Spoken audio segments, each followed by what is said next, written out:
Ja ne znam. Život takav nije, ali pomagajte, silete Boga, mora da moli, pa da ako su bolesni u doktore, Boga mora da se moli. Ako su zločisti, mora se pokaja u crkvu i ne smije ljude mrziti. A mene mrzi, ja nešto dam oko me mrzi, ja zinako mnogo imam sram, ali mnogo sam bez srama. Prema vraga crna guzica.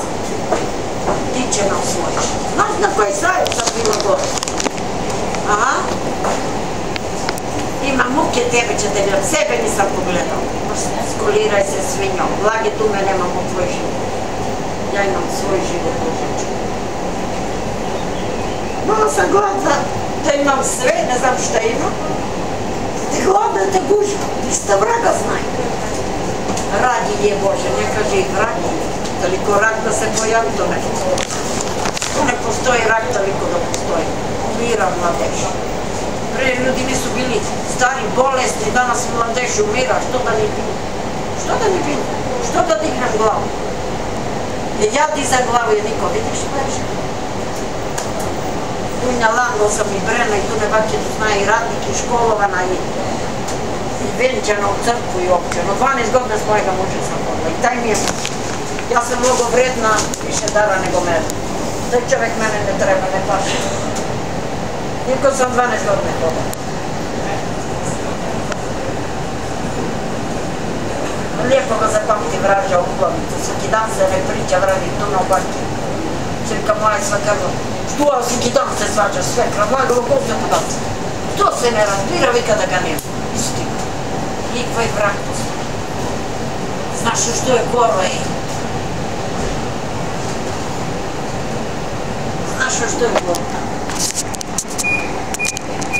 No, da sam bila, ja kušala s njima i sajemo, neće s taksi do ti ne bogati. Neko ti ne bogati. Ovako neka taksi. S taksi neće ih. A to. Za to umiraju. 5 godina staša rada sam izgubila taj što bi u Nemačku. Skolirajte se, moja sam krva 12 je. Ženska 12, ako lađem, tu je. Sad će ti posvjedočiti. Rekla sam sve od zemlji nebesema ti da skinem.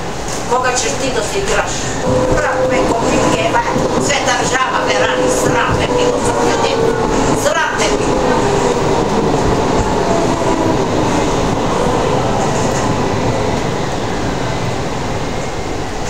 Dete rođeno neće, za što živi svinjo? Za muža neće, muž ti je krov glave svinjo. Ko šiša dete, ej. Po našemu mi muža volimo. Svinjo, vraža, rođeno dete nećemo. Rođeno dete nećemo. Sve zna dete. To ga je Bog donije na svetu, da znaju kakvi su ljudi prije bili pošteni i dobri. I lijepi.